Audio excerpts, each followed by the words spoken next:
Ano nga ba ang buhay ng isang working student, mga kaibigan? Ayan ang pag-uusapan natin ngayong araw. Unang-una ho sa lahat, mga kaibigan, sa mga hindi ho nakakalam sa inyo, mga kaibigan. Dati po akong working student nung ako ay nag-aaral ng college hanggang first year hanggang third year. At ngayong araw na to, mga kaibigan, naisip ko lang, mga kaibigan, what if i-share ko sa inyo, mga kaibigan, kung ano nga ba yung mga karanasan yung karanasan ko, mga kaibigan, nung ako ay nagtatrabaho pa o working student pa ako. So dito, mga kaibigan, sa video na to, malalaman natin, mga kaibigan, kung ano nga ba ang buhay ng isang working student. So much later that the old narrator got tired of waiting and they had to hire a new. At isaset ko na, mga kaibigan, yung sarili ko as an example, mga kaibigan, para maintindihan nyo o magets nyo, mga kaibigan, kung ano nga ba ang buhay ng isang working student. Ano pang hinihintay natin? Simulan natin itong video na to, mga kaibigan. Let's go! Unang-una sa lahat, mga kaibigan, ang masasabi ko lang talaga, mga kaibigan, nung ako ay nagtatrabaho pa, nung working student pa ako, mahirap. Sobrang hirap. At sa mga hindi ho nakakaalam sa inyo, mga kaibigan, ang pinagtrabahuhan ko po nung ako po ay nag-aaral at naging part-time at nag-aral, tas nagtrabaho. At nag-part-time job po ako, mga kaibigan, sa McDonald's po as a crew. Nung ako ay nag-aaral pa, mga kaibigan, ayun po yung naging part-time job ko. Ano nga ba ang buhay ng isang working student, mga kaibigan? At uunahan ko lang kayo, mga kaibigan, hindi ho siya madali, mga kaibigan. Kasi biruin nyo ho, mga kaibigan, papasok ka ng eskwelahan, mga kaibigan, ng mula umaga hanggang hapon. Tapos pagtungtong, mga kaibigan, ng mga bandang 5 or 6, papasok ka na ho sa trabaho. At ganun ho ulit mangyayari kinabukasan. Paano ko nga ba nasabi, mga kaibigan, na mahirap ang maging isang working student? Let me fucking explain this to you, mga kaibigan, dahil yung experience ko po, mga kaibigan, nung ako ay working student pa, mga kaibigan, pagod, puyat, pasok, puro yung tatlo na yun, mga kaibigan, ang mararamdaman mo sa araw-araw. Siyempre, mga kaibigan, may kanya-kanya tayong dahilan kung bakit ba natin pinili ang maging isang working student. Siyempre, isang-isa na doon sa mga dahilan, mga kaibigan, kapos, at hindi ho ganun kayaman, at hindi ho ganun karami yung pinansyal pagpaaral ng magulang yan. Kaya ho, mga kaibigan, mas pinili ho ng isang estudyante na dumiskarte at maging working student, mga kaibigan, dahil para masuportahan po ang kanyang pag-aaral. Okay, balik tayo sa topic, mga kaibigan. Isaset ko na, mga kaibigan, yung sarili ko as an example, mga kaibigan, para maramdaman nyo, mga kaibigan, kung ano nga ba ang pakiramdam na maging isang working student. Few inches later. Okay, mga kaibigan, nung nagtatrabaho po ako sa McDonald's, ang schedule ko ho, mga kaibigan, nung ako ay working student pa, mga kaibigan, ang schedule ko po, mga kaibigan, sa eskwelahan is 7 hanggang 4. Papasok po ako ng McDonald's po ng bandang mga alas 5 or alas 6. Sa sobrang hirap po, mga kaibigan, mapapamura ka na lang po talaga, mga kaibigan, dahil na pag tumapat na po yun ng Sabado o Linggo, o di naman kaya, mga kaibigan, may event malapit po sa McDonald's o sa kahit anong fast food, doon po dumadami palagi yung tao. At doon nyo lang masasabi, kaibigan, na bawal dito ang lampa, bawal dito ang iyakin. Dapat matigas ka palagi at palaging buong loob mo, kaibigan, dahil sobrang hirap talaga niya.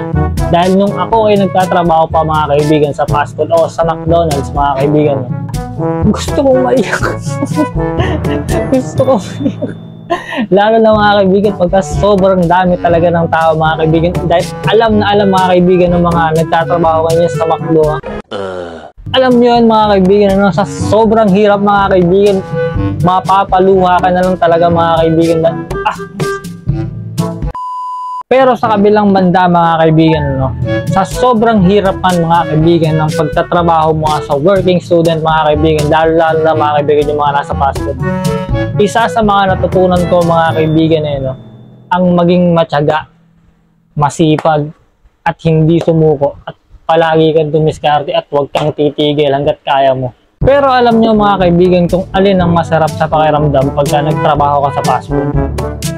Isa po sa mga dahilan, mga kaibigan, bukod po sa marami kang makakakilala at marami kang magiging kaibigan, Doon mo malalaman kaibigan pag nagtrabaho ka na talaga na mahirap pala talaga kumita ng pera. Doon mo masasabi kaibigan na hindi biro ang maghanap buhay at pagsabayin ang pag-aaral, at doon mo maiisip mga kaibigan na sa sobrang hirap po ng buhay mga kaibigan, hindi ho biro ang kumita ng pera. Palagi mo lang galingan kaibigan at normal lang kaibigan ng mapagod, at normal lang din kaibigan na magpahinga.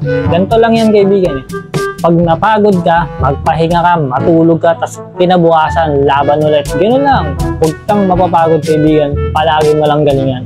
At sa kabilang banda mga kaibigan, sigurado ko marami naka-experience na ito mga kaibigan, lalong-lalo na yung mga working student natin dyan, dahil dinanas ko din to. Yung pagka-uwi mo kaibigan, galing sa trabaho, syempre, pagod ka, puyat, inaantok. Tapos ngayon, pumasok ka sa eskwela, tapos doon mo tinuloy yung tulog mo. Ewan ko ba mga kaibigan kung ba't natatawa ko pagka naaalala ko yung mga kaganapan na ginawa ko na yun.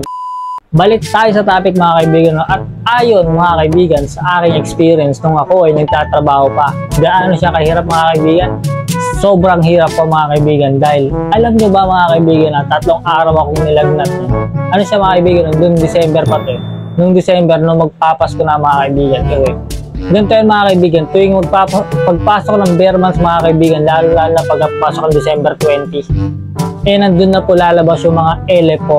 Ang ELEPO mga kaibigan, sa mga hindi po nakakaalam ang ibig sabihin ho mga kaibigan ng ELEPO is large food order, at karamihan po mga kaibigan sa mga umu-order na to is yung mga eskwelahan o yung mga elementary mga kaibigan. Siyempre Christmas party mga kaibigan, mga bata.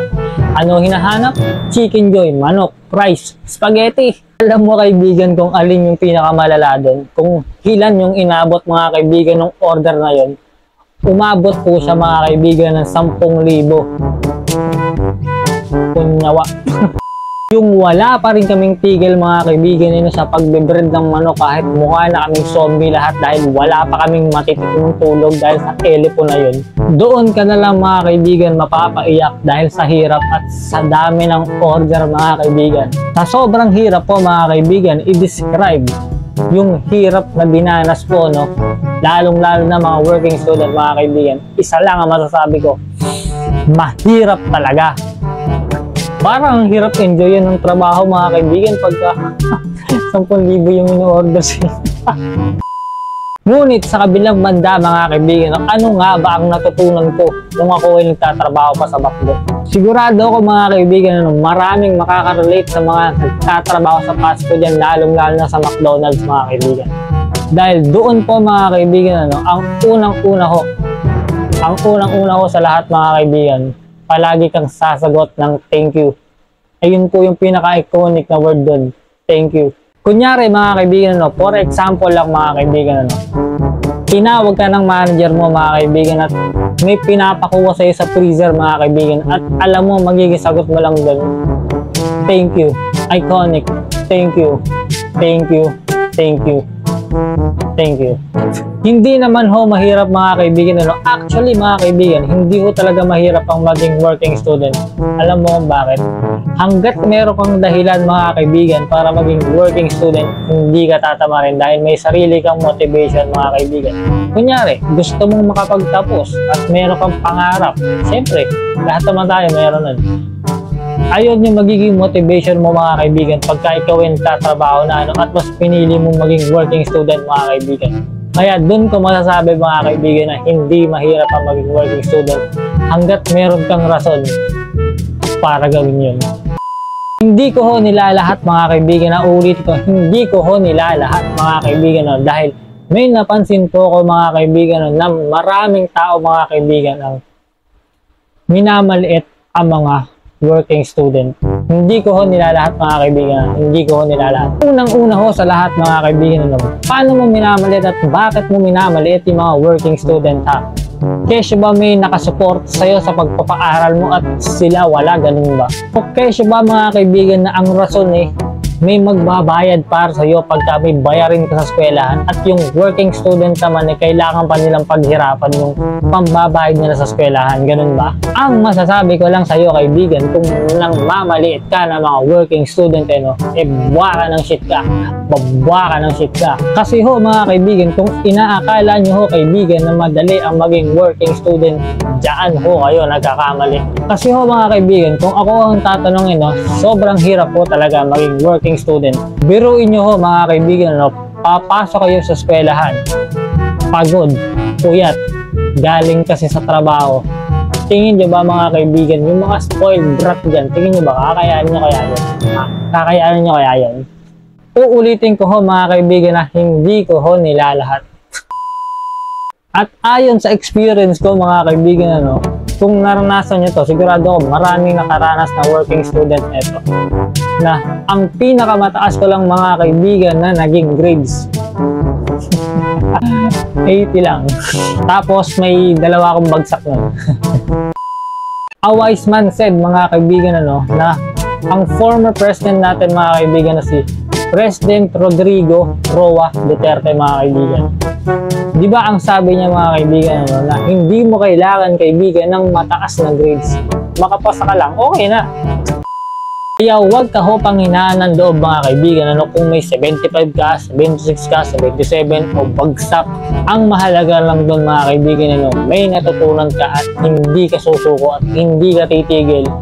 Ayun lang yun mga kaibigan. Tignan mo nga mga kaibigan, si Duterte nga, diba? Si President Duterte mga kaibigan, naging presidente. 75 lang palagi grades niya. Aanhin mo nga naman yung sobra, diba? Ano yung adobo mo? Kaya masarap din mga kaibigan na maranasan mga kaibigan yung pagsabayin, yung pag-aaral at pagtatrabaho. Alam niyo ba kung bakit mga kaibigan? Kasi doon niyo mararanasan kaibigan ang tumibay na bawal lang mahina ang loob, dapat palagi kang matigas at higit sa lahat mga kaibigan. Doon niyo malalaman ang tunay na halaga ng pera. Kasi doon niyo mararanasan mga kaibigan na sobrang hirap niya kitain. Dugot pawis mga kaibigan talaga. Kasi ganito lang naman ho yan mga kaibigan Hindi mo malalaman kaibigan yung halaga ng pera na yun kung hindi mo siya pinaghirapan. Yung parang ang dali lang niya gastusin mga kaibigan kung hindi mo siya pinaghirapan niya.